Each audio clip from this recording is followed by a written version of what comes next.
जय जिनेन्द्र पंडित जी। मेरा जो प्रश्न है वो ये है कि भावों से अष्टद्रव्य कौन कौन से होते हैं, और भाव पूजा और द्रव्य पूजा की क्या क्या विशेषताएं हैं, और कौन सी विधा उत्तम है। हाँ जी, बहुत अच्छा प्रश्न है आपका। पहले नंबर तो जो आपने कहा कि भावों के अष्टद्रव्य कौन से होते हैं, तो भावों के कोई अष्टद्रव्य नहीं होते हैं। भाव तो भाव ही होते हैं। और भाव पूजा और द्रव्य पूजा में मैं आपको बताना चाहूंगा कि अक्सर लोगों को इसमें भी भ्रम होता है कि जो हमारे अष्टद्रव्य जो प्रासुक द्रव्य कहे गए हैं, अष्टद्रव्य के नाम मैं संबोधन समझ सकता हूँ, आप लोग सबको मालूम ही होंगे। तो जो अष्टद्रव्य जो प्रासुक हम चढ़ाते हैं, भगवान को समर्पित करते हैं, उसके माध्यम से पूजा करते हैं, उसे ही लोग द्रव्य पूजा कहते हैं। भैया, तुम द्रव्य पूजा नहीं करते हो, तुमने तो द्रव्य चढ़ाई ही नहीं, तुमने तो ये करा ही नहीं। तो ये अक्सर लोगों को भ्रम रहता है। लेकिन मैं आपको बताऊंगा आगम प्रमाण से। आप रत्नकरण श्रवकाचार्य जी में पढ़ना, संभवतः 200 नंबर के पेज पर पूजा के भेद, विधि और प्रयोजन, ये प्रकरण दिया गया है। वहां पर लिखा है पंडित सदाशिव दास जी ने कि अरहंत के प्रतिबिंब का वचनों के द्वारा स्तवन करना, नमस्कार करना, 3 प्रदक्षिणा देना, दोनों हाथ जोड़ करके अंजुलि को मस्तक तक ले जाना और जल चंदन आदि चढ़ाना, इसका नाम है द्रव्य पूजा। समझ में आया सबको?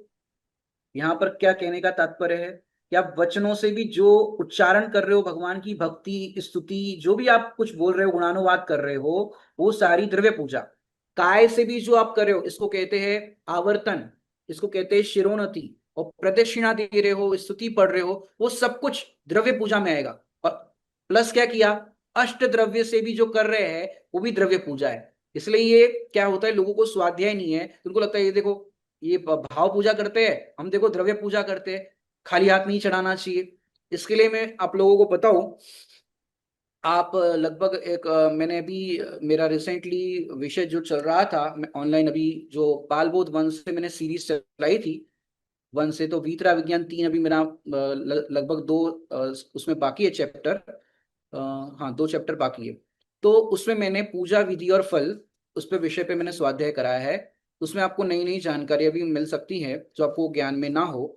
बात यह है कि द्रव्य पूजा माने जितने भी दिगंबर, श्वेतांबर, बीसपंथी, तेरहपंथी, जितने भी झगड़े हैं, वो सारे पूजन पद्धति के माध्यम से।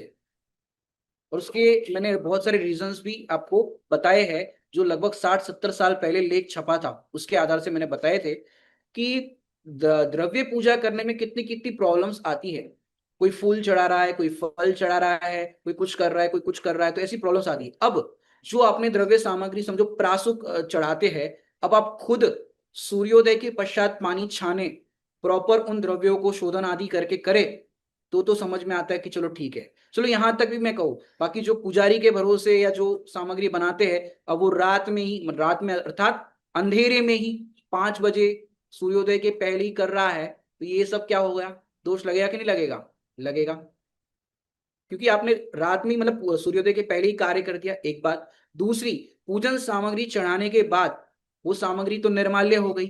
अब उस सामग्री का क्या होगा, उन्हें डिस्पोज करने की क्या व्यवस्था है उसकी? तो ये सारे कारण आपको तथ्य मेरे उस लेक्चर्स में मिल सकते हैं।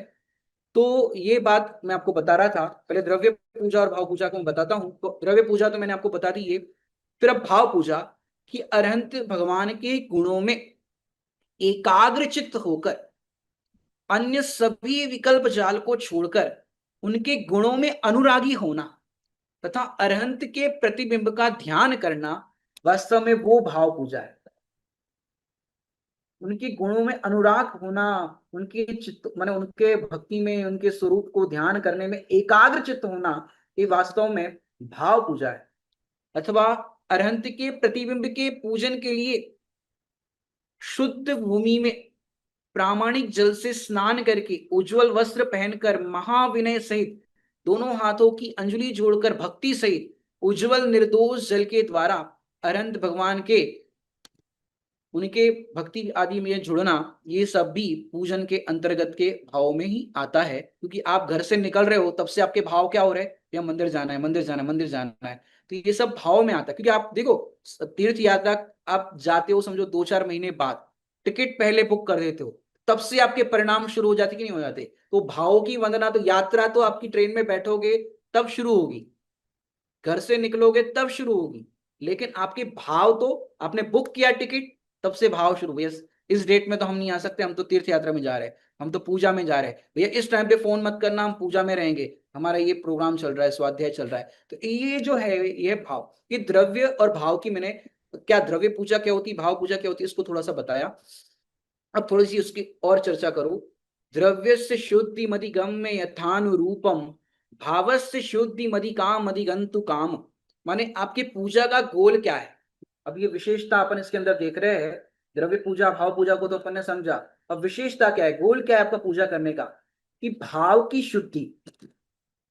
हम दिन भर अपने घर गृहस्थी के कार्य में, दुकान धंधा व्यापार में लगे रहते हैं और नाना प्रकार के विषय कषायों की प्रवृत्ति में लगे रहते हैं। अब हम भावों की शुद्धि के लिए, परिणामों को विशुद्ध करने के लिए, माने आयोजन का प्रयोजन है भाव विशुद्धि। जो भी हम कार्य कर रहे हैं हमारी भाव विशुद्धि के लिए कर रहे हैं।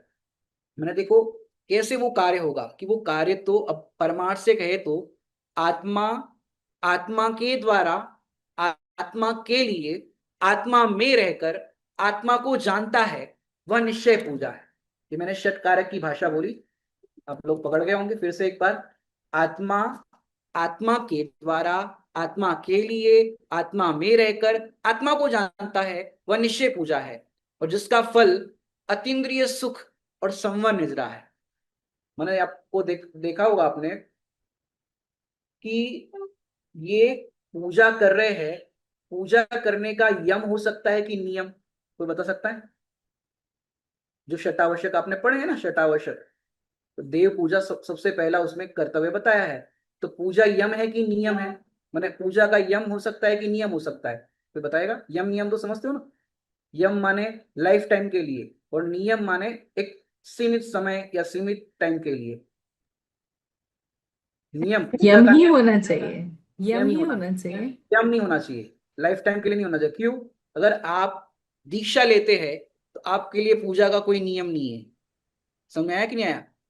षट कर्माणि दिने दिने, ये गृहस्थ के षट आवश्यक कहे गए हैं देव पूजा। समझ में आई बात? तो ये नियम है। माने क्यों नियम है? कि कमजोर अवस्था है, हम 24 घंटे तो माने शुद्ध भाव या शुभ भाव में लग नहीं सकते हैं, अशुभ में ही ज्यादातर समय जाता है हमारा। तो हम किस तरह से हम अपने उपयोग को लगाए रखें? तो ये कमजोर अवस्था है।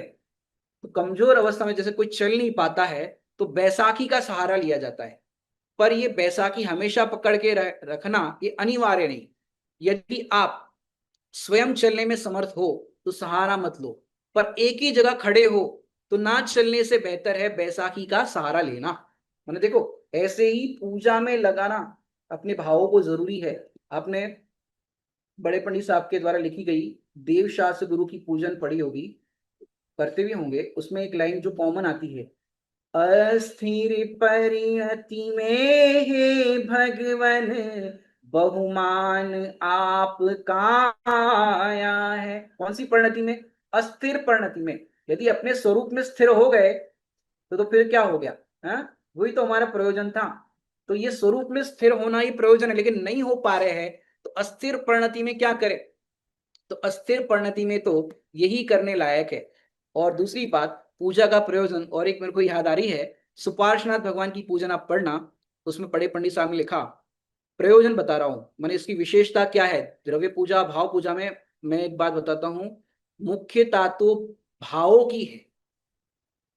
आपने बाल बोध में जो अपना पाठ चलता है, या ये विद्या विज्ञान का ही पाठ, पूजा विधि और फल, उसमें एक प्रश्न आया है, क्या द्रव्यों से पूजा करना अनिवार्य है? तो वहां पर आया कि नहीं, किन्हीं किन्हीं को द्रव्य, 8 द्रव्यों से पूजा करने का भाव आता है, किन्हीं को 5 से, किसी को 1 से, किसी किसी को बिना द्रव्य के भी पूजा का भाव आता है। लेकिन आपका उपयोग पूजा के भावों में, पूज्य कौन है, वो जो पूजा में हम पढ़ रहे हैं वो क्या भाव होता है, ये अगर आपको उपयोग में रमणता हो रही है तो आपको ये पूजा सार्थक होती है।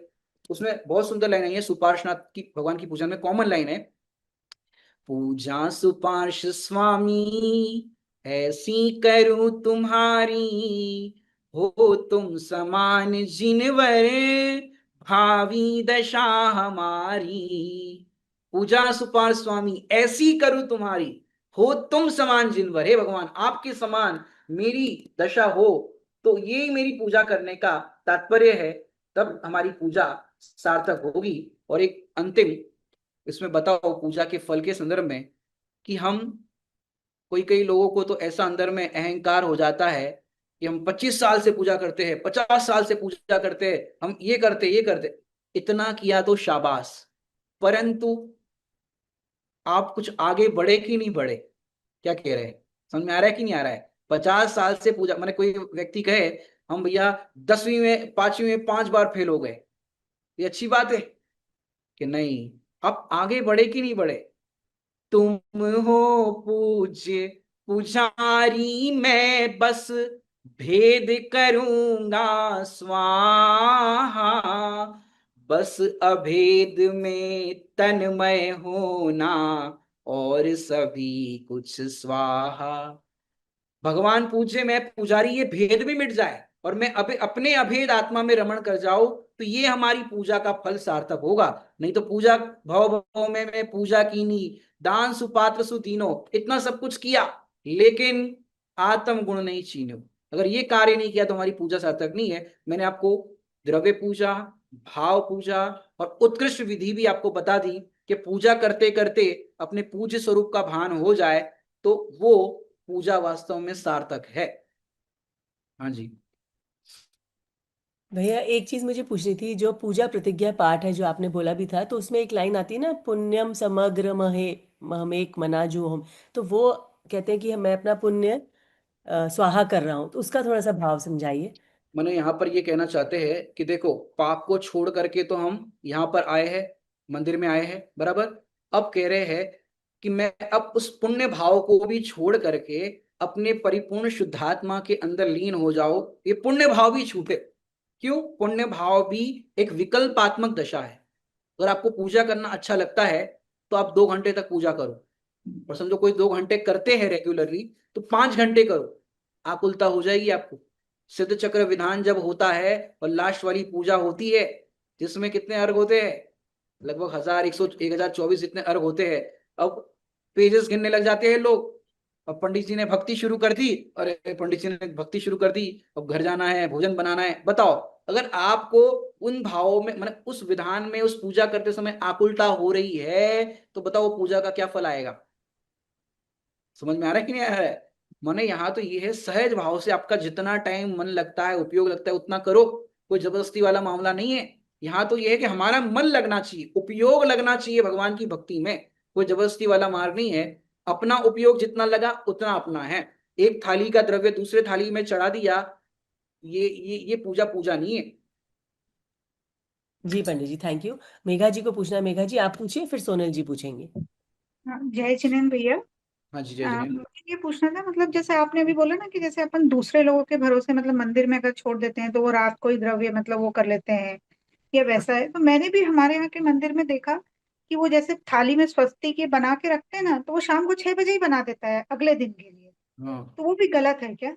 बिल्कुल गलत है। मैंने उसकी जो पूरी क्या बोलते हैं, विधि वगैरह है, सुबह सूर्योदय के पश्चात ही सब कुछ होना चाहिए। इसके लिए ये जो मैंने पूजन विधि और फल जो चैप्टर पढ़ाया है, या पूरा सुनेंगे ना, तो उसमें एक एक चीज आपको पॉइंट टू पॉइंट मालूम पड़ेगी। केसर का प्रयोग भी नहीं करना चाहिए। केसर होती, केसर जो आप खीर में लगाते हैं या पूजन सामग्री में येलो करने के लिए करते हैं, केसर है वो फूल का पराग है। तो फूल का मतलब एक तार जैसा है, तो वो भी अपने लिए अभक्ष्य है खाने के लिए, तो पूजन सामग्री में तो यूज करने की बात ही नहीं है। जैसी सारी जानकारी आपको वहां पर मिलेगी। तो एक हरसिंगार के फूल जो यूज करते हैं सब हाँ, लोग। वो भी गलत है।